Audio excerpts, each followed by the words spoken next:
Today we will talk about how to fix or how to solve the problem of layout on Gmail. To know how to fix or how to solve layout on Gmail, you will click on Settings.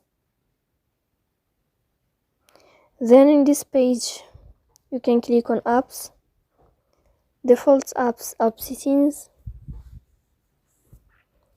And above, you can search about Gmail app. And you will click here.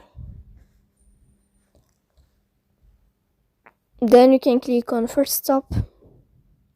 And you can click OK.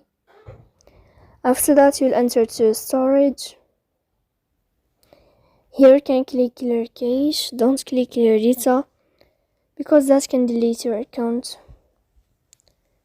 So please don't forget to support us by like and subscribe.